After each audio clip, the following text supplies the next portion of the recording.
Hello guys, कैसे हैं आप सभी लोग। आज NPS grade a most important current affairs का हम सेकंड पार्ट पढ़ने वाले हैं।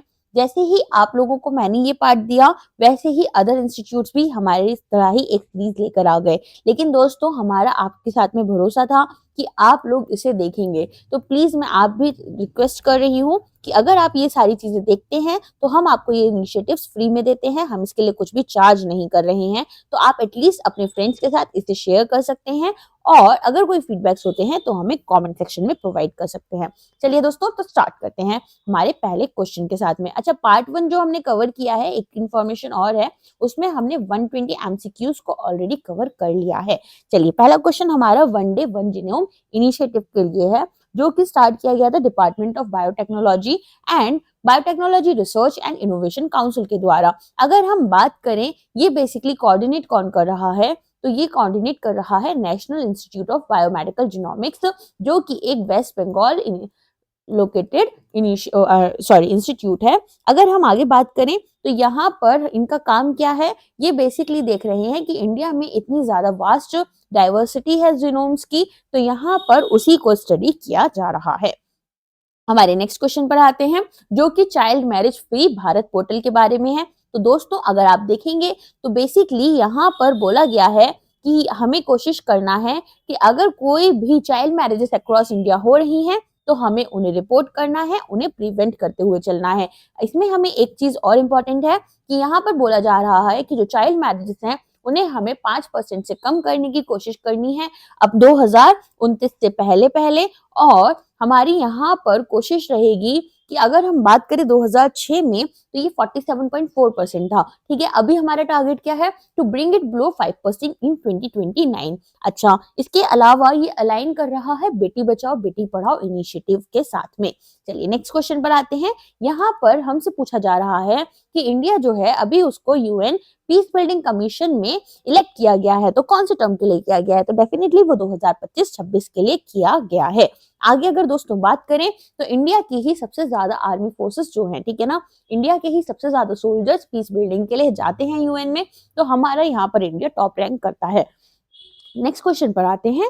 आप सभी को पता है कि इंडिया का फर्स्ट हाइपरलूप ट्रैक जो है वो डेवलप कर लिया जा रहा है, तो यहाँ पर कौन कौन इन्वॉल्व है, यहाँ पर आपका आईआईटी मद्रास और इंडियन रेलवे इन्वॉल्व है। ठीक है, तो हम पहले कहाँ पर लेकर आ रहे हैं, हम इसको मुंबई में लेकर आ रहे हैं। इसमें होता क्या है, इसमें बेसिकली एक पॉड होता है जिसमें कि पैसेंजर्स बैठते हैं और इसकी स्पीड काफी तेज होती है, जो कि 1100 किलोमीटर आपको 1 घंटे में पहुंचा देती है। एंड यहाँ पर हाइपरलूप टेक्नोलॉजी ऑलरेडी जापान में चल रही है। अगर हम बात करें तो इससे टाइम सेविंग होगी। ठीक है, और यहाँ पर देखा जाएगा कि ये काफी अपना मतलब one of its kind initiative हमारे लिए रहेगा। दोस्तों, अगर हम बात करें, जो अभी टेस्ट ट्रैक हमने चेक किया है वो कितने मीटर्स का है, वो अभी 410 मीटर्स का था। ठीक है, और कौन कौन से ऑर्गेनाइजेशन इसमें इन्वॉल्व है Indian railways and IIT Madras के अलावा, ये है हमारे आविष्कार hyperloop team and tutor startup. चलिए नेक्स्ट क्वेश्चन पर आते हैं। तो अभी यहाँ पर पूछा गया है कि कौन सी स्टेटमेंट करेक्ट है रिगार्डिंग द इंटेंसिफाइड 100-डे ट्यूबरक्लोसिस एलिमिनेशन कैंपेन। तो ये कौन सी है हमारी, यहाँ पर इस कैंपेन में हम AI powered mobile detection vans जो हैं, जिनका नाम क्या दिया गया है, निक्षय वाहन, तो यहाँ पर हम इनको लेकर आ रहे हैं।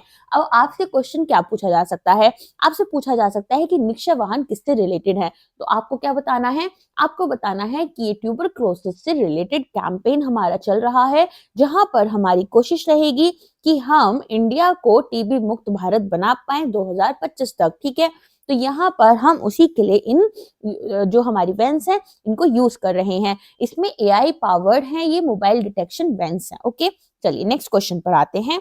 यहाँ पर पूछा गया है कि इंडिया ने अपनी चेयरमैनशिप अज्यूम की है UN commission on narcotic drugs. ठीक है, तो फॉर द फर्स्ट टाइम कब की थी, तो ये की है इंडिया ने 2024 में। ओके, तो अगर हम बात करें कि इंडिया ने 68 सेशन के टाइम पर अपनी ये जो चेयरमैनशिप है इसे अज्यूम किया है। इसके अलावा जैसा कि आप अपनी स्क्रीन पर देख सकते हैं, एम्बेसडर शंभू एस कुमारन, जो कि इंडिया के परमानेंट रिप्रेजेंटेटिव हैं to the UN in Vienna, इन्होंने अभी एज द चेयरमैन लिया है यहाँ पर पोस्ट। ओके, तो आपसे पूछा जा सकता है कि किसने, इंडिया के कौन से रिप्रेजेंटेटिव हैं जिन्होंने UN commission on narcotics drug में चेयरमैनशिप अभी ली है। तो ये कौन बने हैं? ये बने हैं हमारे एम्बेसडर शंभू एस कुमारन। दोस्तों लास्ट क्लास में भी हमने देखा था कि मेजरली जो इनिशिएटिव्स हमारे हुए हैं, सॉरी जो भी हमारे मेजरली अपॉइंटमेंट्स हुए हैं, उसमें लोगों के नाम एस से स्टार्ट हो रहे हैं, और यहाँ पर भी ये नाम आपका एस से ही स्टार्ट हो रहा है। This is just a learning technique, a technique कि अगर आपको एग्जाम में क्वेश्चन का आंसर नहीं याद आ रहा है तो आप इस तरीके से उसको मार्क कर सकते हैं। चलिए आगे बढ़ते हैं।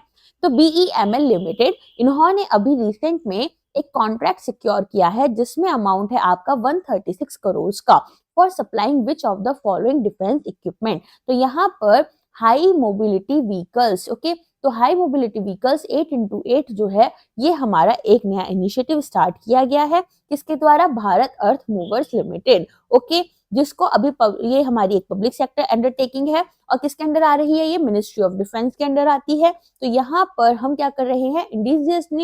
Indigenously designed high mobility vehicles को बना रहे हैं। इसके आगे अगर हम बात करें, जो मैन्युफैक्चरिंग है ये हमारी कहाँ पर होगी? पलक्कड़ प्लांट जो है केरला में, वहां पर होगी।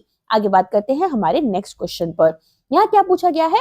यहाँ पूछा गया है कि इंडिया का first integrated waste management city और लर्निंग सेंटर कहाँ पर स्टैब्लिश किया जा रहा है? तो ये किया जा रहा है आपका गोरखपुर उत्तर प्रदेश में, जो कि वहां के सीएम योगी आदित्यनाथ की कॉन्स्टिट्युएंसी भी है। चलिए आगे बढ़ते हैं। यहाँ पर आप क्या देखेंगे? यहाँ पर आप देखेंगे कि यह एक विलेज में आ रहा है जिसका नाम है सुथनी विलेज। ओके, तो यहाँ पर हम क्या कोशिश कर रहे हैं? सस्टेनेबल वेस्ट मैनेजमेंट सॉल्यूशंस को लाने की कोशिश कर रहे हैं। इसके अलावा आप इसमें देख सकते हैं कि ये कोशिश कर रहे हैं कि गोरखपुर को एक गार्बेज फ्री सिटी बनाएं। आगे अगर हम बात करें हमारे नेक्स्ट क्वेश्चन की, तो यहाँ पर पूछा गया है निक्षय निर्मय छत्तीसगढ़ अभियान। ठीक है, ये छत्तीसगढ़ गवर्नमेंट ने जो लॉन्च किया है, इसका मेन काम क्या है? निक्षय वाहन से अभी हमने देखा था कि निक्षय किससे रिलेटेड था? ट्यूबरक्लोसिस से। तो निक्षय निर्मय भी हमारा ट्यूबरक्लोसिस से रिलेटेड ही है, लेकिन इसके अलावा यहाँ पर ये रेडिकेट करना चाहते हैं लेप्रोसी को, ट्यूबरक्लोसिस को एंड मलेरिया को।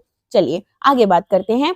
कौन सा ऐसा इंडियन स्टेट है जो कि फर्स्ट स्टेट बन गया है to fully adopt the government e marketplace platform for public procurement? तो यहाँ पर उत्तर प्रदेश बन गया है पहला स्टेट जो कि अडॉप्ट कर रहा है GEM platform for public procurement. Okay, तो आप सभी को पता होगा GEM बेसिकली उन ऑर्गेनाइजेशंस के लिए होता है जो होलसेल में सामान खरीदना चाहते हैं। ठीक है, तो यहाँ पर इसका फायदा क्या होता है? देखिए सबसे पहले तो याद रखिएगा ये लॉन्च हुआ है 2016 में by ministry of commerce and industry. इसके अलावा ये एक ई मार्केट प्लेस है, जैसे अमेजोन, इंडिया मार्ट, ये सब होते हैं ना, ये इन्हीं की तरह काम कर रहा होता है।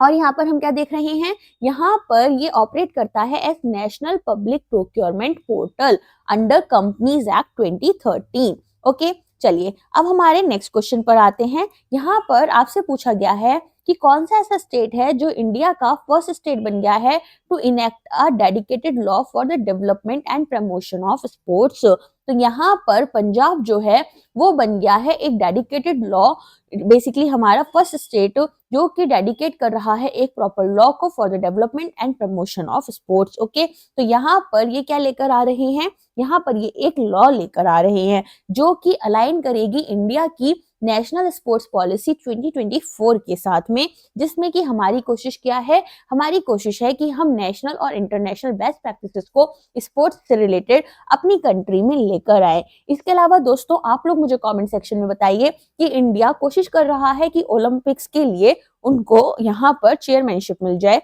तो इंडिया कौन सी बेसिकली होस्टिंग करने के लिए मिल जाए, तो इंडिया कौन से ईयर में ओलंपिक होस्ट करने की तैयारी कर रहा है? ये हमेशा न्यूज में रहता है, आपके लिए इंपॉर्टेंट क्वेश्चन बन सकता है। आगे बात करते हैं हम, क्या पर्पस है हमारे AI powered chatbot Kumbh Sahayak launch by PM Modi for Kumbh Mela? तो बेसिकली जो हमारे यहाँ पर विजिटर्स आएंगे उनको ये रियल टाइम मल्टीलिंगुअल सपोर्ट और गाइडेंस प्रोवाइड कर रहा होगा। ठीक है, अगर हम इस प्रोजेक्ट की बात करें तो यहाँ पर कितने रुपए अलोकेट किए गए हैं, 5,500 करोड़ रुपए यहाँ पर अलोकेट किए गए हैं। ठीक है, सिर्फ और सिर्फ महाकुंभ मेला प्रिपरेशन के लिए, जिसमें कि अलग अलग तरह के इनिशिएटिव्स आए हैं, जैसे शुंभ सहायक, इसके अलावा शुंभ सहायक मतलब कि सहायक हम बोलते हैं ना, तो यहाँ पर एआई के लिए उन्होंने सहायक लिख दिया है इसको, ओके, वरना ये वो हिंदी का वर्ड होता है ना सहायक सपोर्टर, तो ये वो है। चलिए आगे बात करते हैं, कौन सी ऐसी मिनिस्ट्री है, ठीक है, सॉरी यहाँ पर पूछा गया है कि किस हमारे, ओहो sorry, why did the Ministry of Health and Family Affairs declare snake bite cases as a notifiable disease?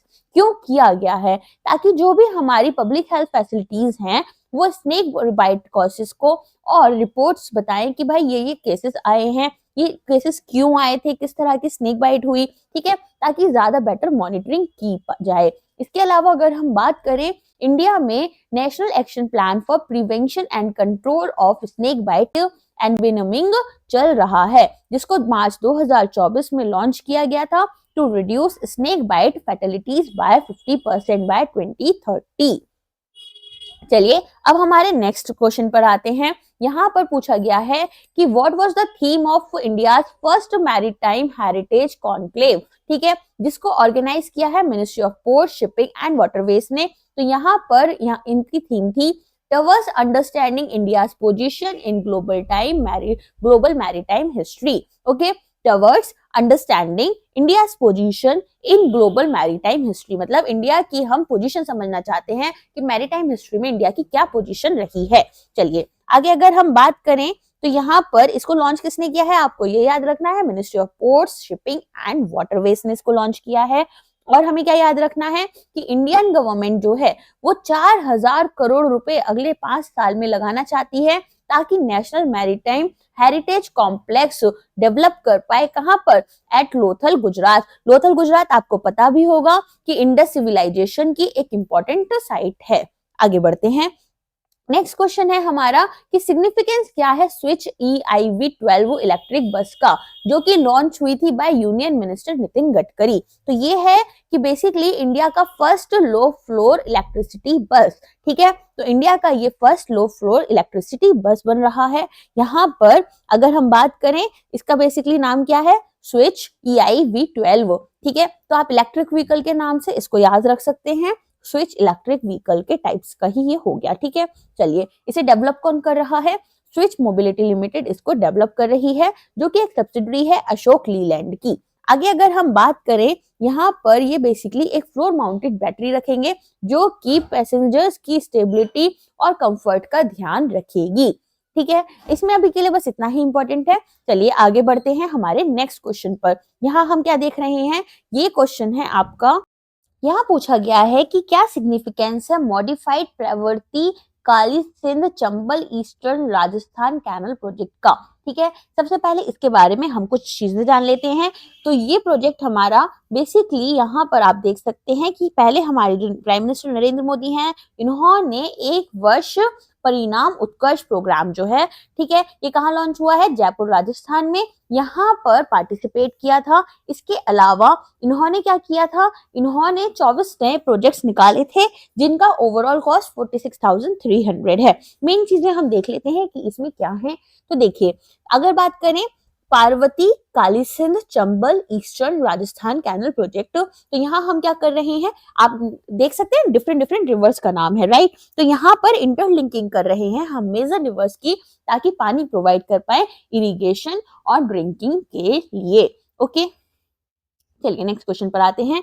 Primary objective पूछा गया है ई श्रम पोर्टल का, जो कि लॉन्च किया गया था ministry of labour and employment के द्वारा। तो यहाँ पर हम डेटाबेस का, देखो ई श्रम पोर्टल मेजरली सिर्फ और सिर्फ अनऑर्गेनाइज्ड वर्कर्स के लिए है। तो यहाँ पर बेसिकली कोशिश की जाती है कि उनका रजिस्ट्रेशन किया जाए, उन्हें बेटर स्कीम्स, बेटर चीजें प्रोवाइड की जाए, ठीक है। तो ई श्रम एक काफी इंपॉर्टेंट, बहुत ही ज्यादा इंपॉर्टेंट होता है एग्जाम पर्सपेक्टिव से भी, ठीक है। इस पर से क्वेश्चन देखने के चांसेस काफी हाई हैं। अगर हम बात करें national database for organised workers जो है, इसके लिए 704.01 करोड़ रुपीस प्रोवाइड किए गए हैं फाइनेंशियल ईयर 2020 से 25 तक के लिए, ओके। चलिए आगे अगर हम बात करें, रजिस्ट्रेशन यहाँ पर फ्री होता है एंड आपको काफी सारी सर्विसेज भी प्रोवाइड की जाती हैं। चलिए नेक्स्ट क्वेश्चन पर आते हैं। What decision was taken regarding the GST rate on fortified rice colonel's? तो फोर्टिफाइड राइस कर्नल्स जो है, इनका हमने जीएसटी रेट कम कर दिया है। पहले ये 18% होता था, अब हमने 5% कर दिया है। फोर्टिफाइड राइस में क्या होता है, यहाँ पर हम एडिशनल, ठीक है, हम क्या करते हैं, एडिशन कर देते हैं कुछ इंपॉर्टेंट मिनरल्स का, तो जिससे कि हमारे जो राइस है, इससे लोगों के न्यूट्रिएंट्स जो हैं वो और बेटर हो पाए। ठीक है, तो ये न्यूट्रिशनल रिक्वायरमेंट जो हमारी है उनको फुलफिल करने में हेल्प करते हैं। चलिए दोस्तों, आगे अगर हम देखें, नए जीएसटी रेट्स भी हमारे रेस्टोरेंट सर्विसेज के लिए आए हैं। ठीक है, इन hotels based on the value of accommodation supply.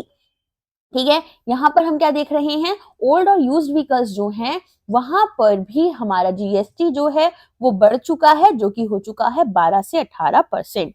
Next question पर आते हैं।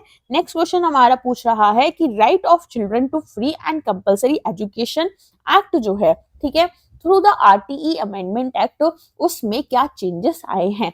तो दोस्तों यहाँ पर आप देख रहे हैं कि यहाँ पर इन्होंने अबॉलिश कर दिया है no detention policy for class 5 and 8। ठीक है, मतलब कि अब स्कूल्स जो हैं वो स्टूडेंट्स को फेल कर पाएंगे जो स्टूडेंट्स अच्छा परफॉर्म नहीं कर रहे। ये एक बहुत इंपॉर्टेंट वो है, क्या बोलते हैं, अमेंडमेंट। क्यों?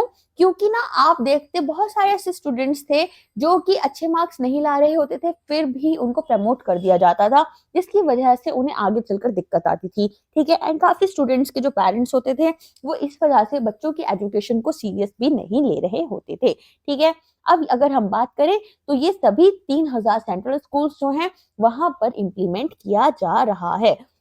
ये अलाइन कर रहा है हमारी नेशनल एजुकेशन पॉलिसी के साथ में भी। चलिए नेक्स्ट क्वेश्चन पर आते हैं। यहाँ पर आपसे पूछा गया है उड़ान यात्री कैफे, जो कि मिनिस्ट्री ऑफ सिविल एविएशन ने निकाला है। ठीक है, तो यहाँ पर इसके लिए पूछा गया है कि इसका प्राइमरी ऑब्जेक्टिव क्या है। तो यहाँ पर जो प्रोग्राम हमारे पैसेंजर्स ट्रैवल करते हैं उड़ान स्कीम के अंडर, उन सभी को हम केटरिंग सर्विसेज प्रोवाइड करेंगे। ठीक है, तो यहाँ पर अगर हम बात करें ये कौन कौन लेकर आया है, एक तो हमारा MoCA that is ministry of civil aviation और एयरपोर्ट अथॉरिटी ऑफ इंडिया।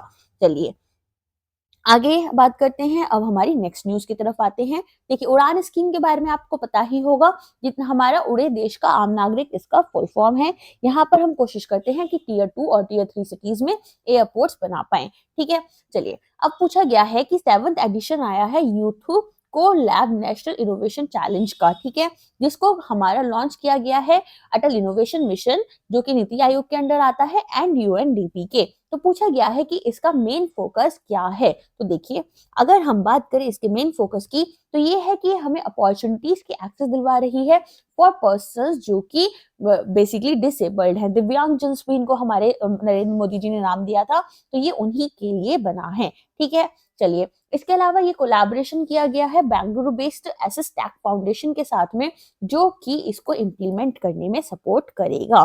ठीक, चलिए नेक्स्ट क्वेश्चन पर आते हैं। कौन सा ऐसा विलेज है जो इंडिया का फर्स्ट बॉर्डर सोलार विलेज बन गया है under border area development programme? दोस्तों ऐसे क्वेश्चंस बहुत बहुत ज्यादा इंपॉर्टेंट होते हैं। ठीक है, डिफरेंट डिफरेंट गवर्नमेंट एग्जाम्स में इस तरह के क्वेश्चंस हमें देखने के लिए मिलते हैं।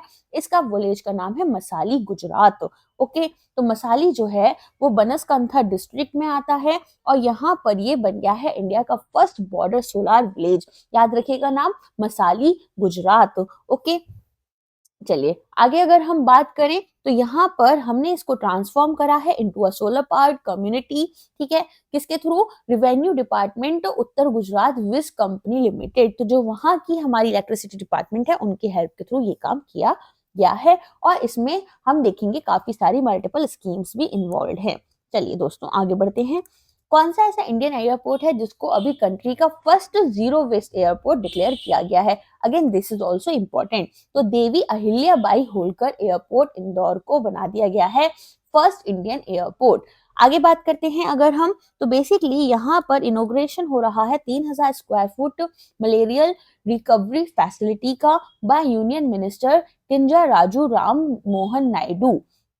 Okay, which country assumed the BRICS chairmanship after Russia in 2024? तो ब्राजील ने अभी ब्रिक्स चेयरमैनशिप ले ली है। ठीक है, तो अगर हम बात करें इसके अलावा कुछ सच इम्पोर्टेंट है यहाँ पर? चलो, और तो कुछ खास इंपॉर्टेंस नहीं लग रही है। चलिए, ब्राजील के बारे में थोड़ी सी चीजें आप स्टैटिक पढ़ लेना एक बारी, ताकि एग्जाम में कुछ क्वेश्चन आए तो आप उसे कैटर कर पाओ। नेक्स्ट आता है हमारा क्या प्राइमरी ऑब्जेक्टिव था यूएसए के $1.17 बिलियन फॉरेन मिलिट्री सेल्स का, जो कि डील कर रहा है इंडिया के साथ में फर्स्ट सिकोर्स स्काई MS-60R हेलीकॉप्टर्स। तो यहाँ पर ये बेसिकली इंडिया की एंटी सबमरीन वॉरफेयर कैपेबिलिटीज को इम्प्रूव करने के लिए बना है। ठीक है, तो यहाँ पर अगर हम देखें, यूएस ने $1.17 बिलियन की डील अपनी फाइनलाइज की है फॉरेन मिलिट्री सेल्स प्रोग्राम के अंतर्गत, जो उनका खुद का है। ठीक है, तो यहाँ पर ये इंडिया को हेल्प कर रहे होंगे क्या करने में? ये इंडिया को communication system, sensors, logistic support provide करेंगे। ठीक है, इंडियन नेवी के सुरकोस्काई MS-60R मल्टी रोल हेलीकॉप्टर्स को अपग्रेड करने में। चलिए आगे बात करते हैं। अभी हाल फिलहाल में एफएओ की रिपोर्ट आई। इस तरह की रिपोर्ट्स भी एग्जाम पर्सपेक्टिव से काफी इंपॉर्टेंट हो जाती हैं, जहां पर बताया गया है global status of salt affected soils. तो यहाँ पर पूछा गया है कि कितने % ऑफ ग्लोबल लैंड एरिया जो है वो सैलिनिटी से अफेक्ट हो चुका है। तो यहाँ पर आप देख रहे हैं कि बेसिकली आपके पास में 1.4 बिलियन हेक्टेयर्स ऑफ लैंड जो है वो सैलिनिटी से अफेक्टेड है, जो कि 10.7% ऑफ ग्लोबल लैंड एरिया बन जाती है। अगर हम बात करें इंडिया की, तो India 6.72 million hectares of land जो है वो सॉल्ट अफेक्टेड है। ठीक है, जिसमें कि 2.995 MHA जो है वहां पर हमारा सलाइन सॉइल देखने के लिए मिलेगा, और 3.7 MHA में सोडिक सॉइल्स देखने के लिए मिलेगा, making 2.1 of countries total geographic area. ठीक है, तो मतलब हम बोल सकते हैं कि इंडियन सॉइल की अगर हम बात करें तो वो सैलिनिटी से अगर अफेक्टेड है तो 2.1% ऑफ इंडियन सॉइल अफेक्टेड है, which is equal to 6.72 million hectares. और अगर ग्लोबल की बात करें तो 10.7% अफेक्टेड है, which is equal to 1.4 billion hectares. चलिए नेक्स्ट क्वेश्चन पर आते हैं। कौन सी ऐसी कंट्री है जो फर्स्ट यूरोपियन नेशन बन गई है to join the comprehensive progressive agreement for trans specific partnership? तो ये हमारी यूके जो है। ठीक है, यूके यहाँ पर बन चुकी है इंडिया की बोल रही हूँ, first European country to join the comprehensive and progressive agreement. ठीक है, अगर हम बात करें, ये अब कौन सा 12th मेंबर बन चुका है and first non founding member है। अभी तक सभी फाउंडिंग मेंबर्स इसके पार्ट थे। ठीक, चलिए नेक्स्ट क्वेश्चन पर आते हैं। नेक्स्ट क्वेश्चन में हमसे पूछा गया है कि कितना फाइनेंशियल असिस्टेंस जो है वो इंडिया प्रोवाइड कर रहा है श्रीलंका को, ताकि वो 33 डेवलपमेंट प्रोजेक्ट्स जो है उनके ईस्टर्न प्रोविंस में उस पर वर्क कर पाए। तो यहाँ पर इंडिया प्रोवाइड कर रहा है $2,371 मिलियन का फाइनेंशियल असिस्टेंस। ओके, अच्छा, यहाँ पर कुछ डिविजन्स भी दिए हुए हैं जो एसेस तो बहुत इंपॉर्टेंट नहीं है। चलिए तो इसलिए आगे बढ़ते हैं। क्या प्राइमरी ऑब्जेक्टिव है बिजली सखी योजना के लिए का? ठीक है, किसने लॉन्च किया है? आपसे ये भी क्वेश्चन पूछा जा सकता है कि बिजली सखी योजना किसने लॉन्च किया है? तो ये लॉन्च किया गया है छत्तीसगढ़ गवर्नमेंट के द्वारा। अगर हम बात करें, यहाँ पर ये चाहते हैं, जैसा आप सखी से पढ़ सकते हैं कि विमेन की बात हो रही है, कि विमेन जो है, ठीक है, वो मीटर रीडिंग को भी हेल्प कर पाए, वो एम्पावर हो कि वो खुद से मीटर रीडिंग कर पाए। ओके, बिजली सखी मतलब बिजली से रिलेटेड है, यानी कि इलेक्ट्रिसिटी से रिलेटेड है, और यहाँ पर कोशिश की जा रही है कि वो लोग अपने खुद के इलेक्ट्रिक मीटर्स को रीड कर पाए। अच्छा, ये इनिशिएटिव आ रहा है सेंट्रल गवर्नमेंट के लखपति दीदी विजन से, जो कि इकोनॉमिक सेल्फ सफिशिएंसी को प्रमोट कर रहा है। चलिए, ये लखपति दीदी लास्ट ईयर के बजट में आया था। Okay, what is the primary objective of मुख्यमंत्री पौष्टिक अल्पाहार योजना? ठीक है, जो कि हमारे गुजरात गवर्नमेंट ने लॉन्च की है। यहाँ पर हम कोशिश कर रहे हैं कि न्यूट्रिशियस स्नैक्स प्रोवाइड करें अपने स्टूडेंट्स को बिफोर स्कूल स्टार्ट होने से पहले आप उनको न्यूट्रिशियस स्नैक्स प्रोवाइड करो। ठीक है, चलिए नेक्स्ट क्वेश्चन है ऊर्जा वीर स्कीम। तो आपसे क्वेश्चन आ सकता है ऊर्जा वीर स्कीम कौन से स्टेट की है, या फिर आपके पास किस तरह का क्वेश्चन आ सकता है, आपके पास ना अलग अलग स्कीम्स के नाम आ जाएंगे और स्टेट्स के नाम आ जाएंगे, फिर आपको इन्हें मैच करना होगा। तो यहाँ पर प्राइमरी ऑब्जेक्टिव जो है ऊर्जा वीर स्कीम का, वो है कि इन्हें एनर्जी एफिशिएंट बनाना है अप्लायंसेस एंड ट्रेन इलेक्ट्रिशियंस को। ठीक है, तो चलिए आगे बात करते हैं। By what percentage has the Ministry of Education increased the material cost of pulses, vegetables and oil under the PM पोषण स्कीम इन 2024। तो यहाँ पर पूछा गया है कि बेसिकली कितने परसेंट से हमारा जो मटेरियल कॉस्ट है पल्सेस, वेजिटेबल्स और ऑयल का, वो अब मिनिस्ट्री ऑफ एजुकेशन ने बढ़ा दिया है। ये बढ़ा दिया है इन्होंने 13.70। ठीक है, चलिए आगे बढ़ते हैं। What is the primary objective of हिमभोग आटा initiative launch by Himachal Pradesh government? तो यहाँ पर ये बेसिकली हिमभोग आटा है ना, तो व्हीट फ्लोर की बात हो रही है। यहाँ पर ये प्रमोट कर रहे हैं नेचुरल फार्मिंग बाय प्रोक्योरिंग मेज ग्रोन यूजिंग सस्टेनेबल प्रैक्टिसेस। ठीक है, चलिए इसमें कुछ और इम्पोर्टेंट है, इसका बेसिकली नाम याद रखिएगा, हिम से हिमाचल। ठीक है, तो इस तरीके से हिमभोग आटा। What is the primary objective of credit guarantee scheme for ENWR based pledge financing launched by Ministry of Consumer Affairs, Food and Public Distribution? ये यहाँ पर क्या करना चाहते हैं, क्रेडिट सपोर्ट देना चाहते हैं हमारे फार्मर्स को by leveraging their stored produce in WDRA aggregated warehouses. ठीक है, तो हमारे यूनियन मिनिस्टर हैं प्रहलाद जोशी जी, जिन्होंने इस स्कीम को निकाला है for electronic negotiable warehouse receipt. ठीक है, बेस्ड प्लेज फाइनेंसिंग। प्लेजिंग क्या होता है दोस्तों? प्लेजिंग में हम क्या करते हैं, बेसिकली हमारे पास जो भी सामान होता है उसका फॉर एग्जांपल आपके पास स्टॉक्स है, ठीक है, तो आपके स्टॉक्स का कुछ परसेंट ऑफ अमाउंट आपको ऑन लोन दे दिया जाता है, लेकिन उस अमाउंट को आप उसी एक पर्पज से यूज कर सकते हो। फॉर एग्जांपल आप स्टॉक्स ही खरीद सकते हो उससे, ठीक है, और किसी चीज में उसको अमाउंट को यूज नहीं कर सकते। सिमिलरली यहाँ पर भी आपके साथ है। इस स्कीम में आपको 1000 करोड़ रुपए का कॉर्पस प्रोवाइड किया गया है ताकि पोस्ट हार्वेस्ट फाइनेंसिंग जो है प्रोवाइड की जाए हमारे फार्मर्स को। ठीक, अगर आप देखेंगे तो जो लोन्स इस स्कीम में मिल रहे हैं 75 लाख रुपीस तक आपको एग्रीकल्चर पर्पज से और 2 करोड़ तक आपको नॉन एग्रीकल्चर पर्पज से मिलेंगे। इसमें हमारी गारंटी कवरेज आप देख सकते हैं किस तरह से हो रही है। 85% for loans up to 3 lakh for small marginal farmers, 80% for loans between 3 lakh से 75 लाख और 75% for other borrowers. Next question है हमारा, प्रधानमंत्री किसान ऊर्जा सुरक्षा एवं उत्थान महाअभियान पीएम कुसुम स्कीम से रिलेटेड। तो इसकी फुल फॉर्म आपके लिए इंपॉर्टेंट हो जाती है। यहाँ पर पूछा गया है कि इसका प्राइमरी ऑब्जेक्टिव क्या है। तो आप सभी लोगों को पता है इसका प्राइमरी ऑब्जेक्टिव है कि सोलर एनर्जी जो है उसको प्रमोट किया जाए एग्रीकल्चर में और डिपेंडेंसी को रिड्यूस किया जाए। इसके लिए हमें बोला भी गया है कि एज फार्मर्स आप क्या कर सकते हैं, आप खुद की ग्रिड्स लगा सकते हैं और जो भी इलेक्ट्रिसिटी आप जनरेट करेंगे उसको स्टेट गवर्नमेंट्स आपसे परचेज करेंगी। ठीक है, अच्छा ये कब लॉन्च हुई है? ये लॉन्च हुई है 2019 में। यहाँ पर बेसिकली किसने लॉन्च की थी? MNRE ने लॉन्च की थी। ठीक है, याद रखना मिनिस्ट्री ऑफ एग्रीकल्चर ने इसे लॉन्च नहीं किया है। इस तरह की स्कीम्स और मिनिस्ट्रीज आपसे पूछ ली जाती हैं क्योंकि स्टूडेंट्स कंफ्यूज हो जाते हैं। ओके, चलो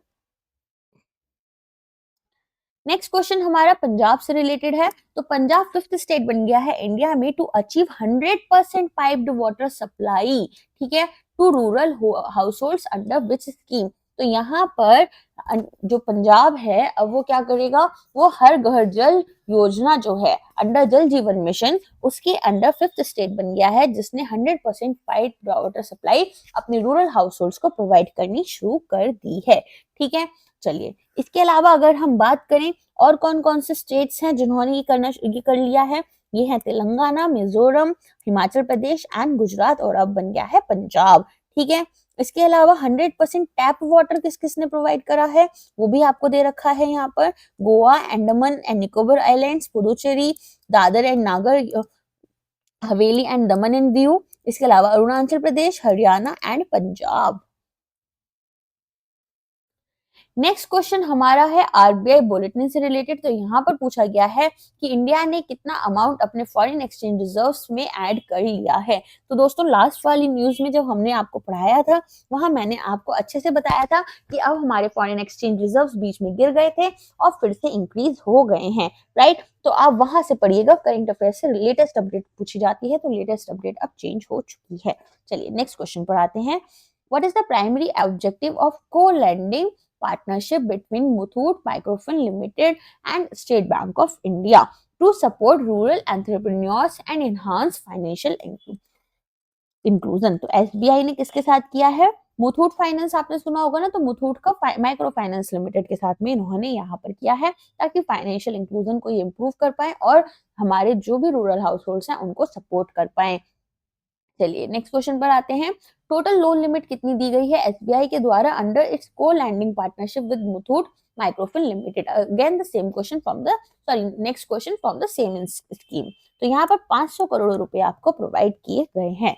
ओके, चलिए तो एसबीआई ने क्या किया है, एक टोटल लोन लिमिट दी है 500 करोड़ की, जो कि डिसबर्स की जाएगी इंस्टॉलमेंट्स में ऑफ 100 करोड़ रुपीज। ठीक, चलिए नेक्स्ट क्वेश्चन पर आते हैं। What is the primary objective of Pragati savings account launched by HDFC bank? तो एचडीएफसी बैंक ने अपनी प्रगति सेविंग अकाउंट स्कीम लॉन्च की है, जहां पर एक डेडिकेटेड बैंकिंग इकोसिस्टम प्रोवाइड किया जाएगा हमारे फार्मर्स और रूरल इंडिविजुअल्स को।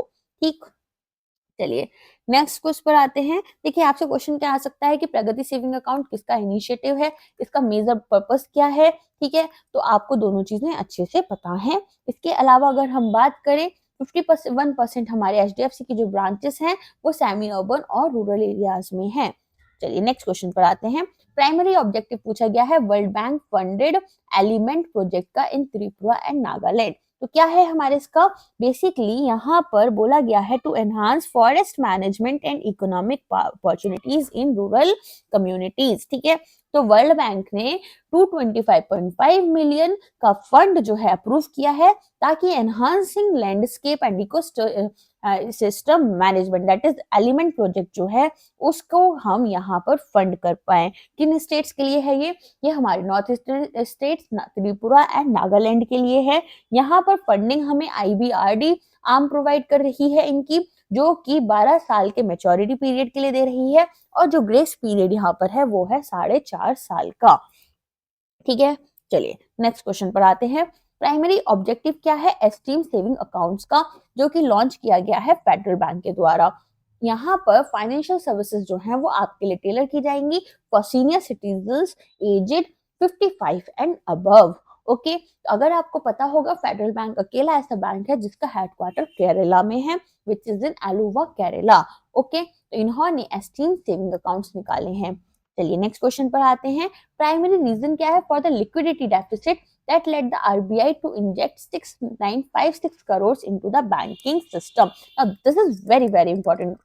ठीक है, बिकॉज क्या होता है ना, लिक्विडिटी आपके पास कम नहीं होनी चाहिए, इसके लिए बैंक के लिए ना ऑलरेडी बहुत सारे मेजर्स लिए जाते हैं, बैंक्स को इंटरनल सिस्टम्स में भी बोला जाता है। फिर भी अगर ऐसी सिचुएशन आ जाती है तो वो बहुत ही हमारे लिए खतरनाक बात है। यहाँ इन्होंने बोला है कि एक नेगेटिव बैलेंस हो गया था, बैलेंस ऑफ पेमेंट हो गया था due to FPI investors outflows and RBI dollar sales. RBI क्या कर रहा था, क्योंकि रुपी गिर रहा था तो आरबीआई यहाँ पर डॉलर की सप्लाई बढ़ा रहा था ताकि डॉलर थोड़ा कमजोर हो पाए, है ना। दूसरा, जो हमारे एफपीआईज हैं वो इंडिया से सारा का सारा इन्वेस्टमेंट लेकर अभी फॉरेन में डालना चाह रहे थे, एज वो देख रहे थे कि यहाँ पर डोनाल्ड ट्रम्प जो है वो प्रेसिडेंट बनेंगे तो यूएस की इकोनॉमी काफी ज्यादा रिफॉर्म लेकर आएगी। इसी की वजह से हमारी इंडियन इकोनॉमी बहुत ज्यादा अफेक्ट हुई है। ओके, अब आप याद रखिएगा कितना अमाउंट डाला गया है, इंजेक्ट किया गया है 6956 करोड़ का। ओके, यहाँ पर आप देख सकते हैं मर्चेंटाइज ट्रेड डेफिसिट भी हमारा कितना बढ़ चुका है, यूएस डॉलर 27.14 बिलियन हो चुका है। चलिए आगे बात करते हैं। World Bank International date Report 2024, ठीक है, यहाँ पर पूछा गया है कि by how much did India total external debt increase. India का टोटल एक्सटर्नल डेट भी बढ़ चुका है वर्ल्ड बैंक के इंटरनेशनल डेट रिपोर्ट के अकॉर्डिंग। ठीक है, और this is also very important, 31 billion से हमारा डेट जो है वो बढ़ चुका है। ठीक है, कितना हो गया है यहाँ पर आप देखेंगे तो हमारी इंटरेस्ट पेमेंट्स बढ़ चुकी हैं। कितनी बढ़ चुकी हैं, इंटरेस्ट पेमेंट्स हो चुकी हैं 22.54 बिलियन। अगर हम बात करें पूरे डेट की तो वो है 646.79। आई नो थोड़ा सा नंबर्स को याद करना मुश्किल है, लेकिन मैं बोलूंगी इसका स्क्रीनशॉट अभी के अभी लो और एक बार खुद से सारा का सारा रट लेना। ठीक है, सारी के सारी जितनी भी लाइंस लिखी हुई है ना, एक एक लाइन इंपॉर्टेंट है, एग्जाम में आपको डेफिनेटली यहाँ से क्वेश्चन मिल जाएगा। अगर एनपीएस में नहीं भी मिला ना तो आप कोई और एग्जाम दे रहे होंगे तो वहां दिख जाएगा, लेकिन क्वेश्चन जरूर आएगा। चलिए आगे आते हैं। प्राइमरी ऑब्जेक्टिव पूछा गया है ऑफ द यूएसडी मतलब US dollars 50 million loan agreement between the government of India and Asian development bank for Meghalaya. तो यहाँ पर वाटर सिक्योरिटी जो है हम उसे एनहांस करना चाहते हैं, क्लाइमेट रेजिलियंस को बढ़ाना चाहते हैं थ्रू वाटर हार्वेस्टिंग सिस्टम। इसीलिए एशियन डेवलपमेंट बैंक जो है वो $50 दे रहा है गवर्नमेंट ऑफ इंडिया को, ठीक है, फॉर मेघालय। चलिए आगे बात करते हैं। ये सभी ना इंपॉर्टेंट है, बहुत इंपॉर्टेंट न्यूज है ये, जितनी भी मैं अभी आपको पढ़ा रही हूँ ना, इनमें से कहीं ना कहीं से क्वेश्चंस डेफिनेटली आपको देखने के लिए मिलेंगे। What is the purpose of USD 350 million policy based loan approved by ADB for India? तो यहाँ पर हम देख रहे हैं कि एशियन डेवलपमेंट बैंक ने एक और लोन दिया है जो कि है $350 मिलियन का। ये क्यों दिया है? यहाँ पर इन्होंने ये दिया है ताकि इंडिया के लॉजिस्टिक सेक्टर को और बेटर कर पाए, इम्प्रूव कर पाए। ओके, यहाँ पर गवर्नमेंट ऑफ इंडिया ने 2 पॉलिसीज निकाल रखी हैं, Gati Shakti national master plan और national logistic policy. Primary objective क्या है? For the collaboration between Asian development and India national bank for financing infrastructure development NaBFID. तो यहाँ पर to boost financing for India infrastructure sector with a focus on sustainable development. Okay, चलिए, according to SEBI's new mandate, what is the revised processing time for cancellation of systematic investment plans by mutual fund companies? तो यहाँ पर सेबी जो है, ठीक है, इन्होंने अभी पूछा है कि क्या हमारा रिवाइज प्रोसेसिंग टाइम है for the cancellation of systematic investment plans. तो ये है आपका 2 वर्किंग डेज।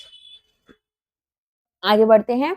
यूनिक फीचर हमें बताना है एक्सचेंज ट्रेडेड फंड्स का, जो कि लॉन्च किया गया है एडलवेसिस म्यूचुअल फंड के द्वारा। तो यहाँ पर India first ETF focused on capital market and insurance sector. Okay, तो इंडिया में फर्स्ट टाइम ETF जो फंड है वो लेकर आए हैं एडलवेसिस, जो कि इंश्योरेंस सेक्टर पर और कैपिटल मार्केट पर फोकस कर रहा है।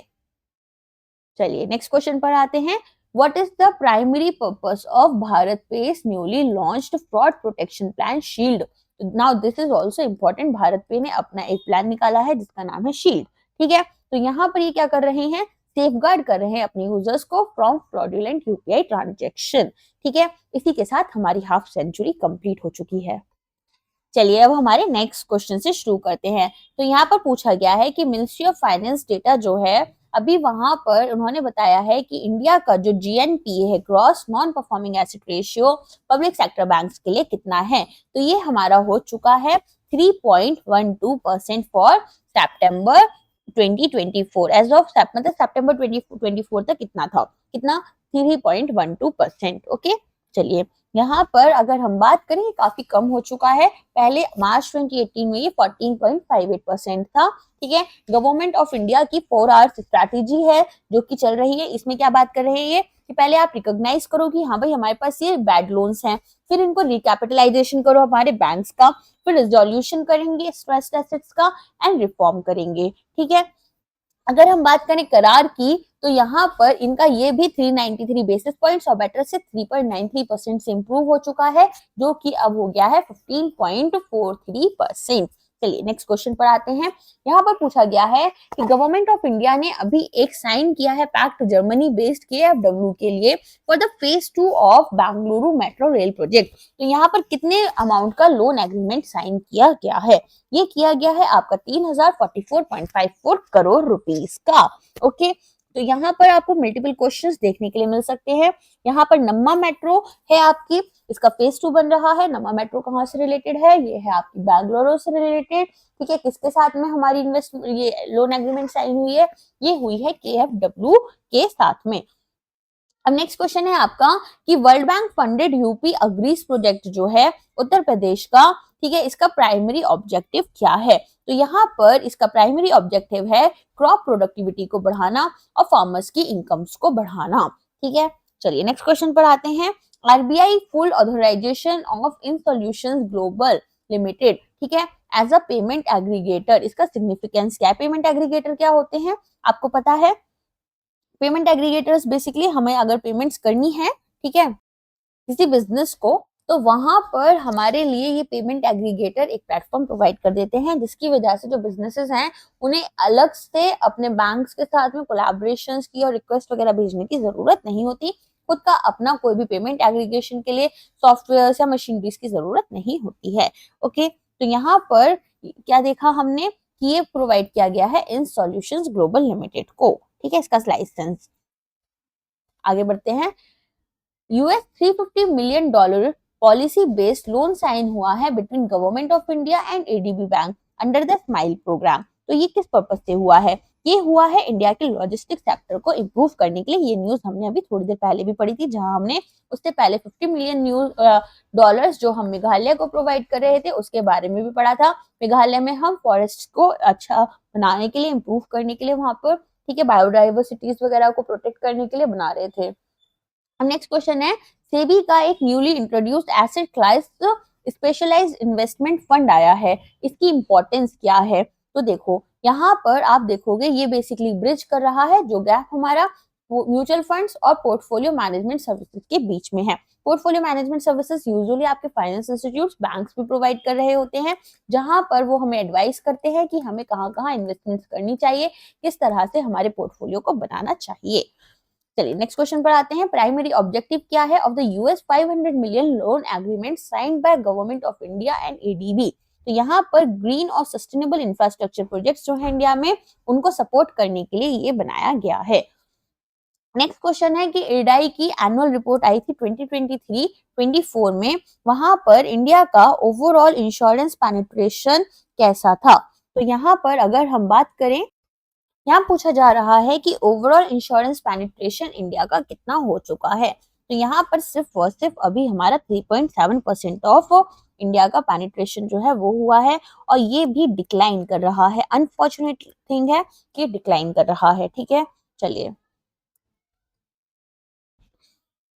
What is the primary objective of RBI constituted free AI committee? तो यहाँ पर इसका काम है कि एक फ्रेमवर्क डेवलप करना है इनको रिस्पॉन्सिबल और एथिकल एआई के लिए। इसमें चेयरमैन कौन है, ये बहुत इंपॉर्टेंट हो जाता है। ये है पुष्पक भट्टाचार्य जी,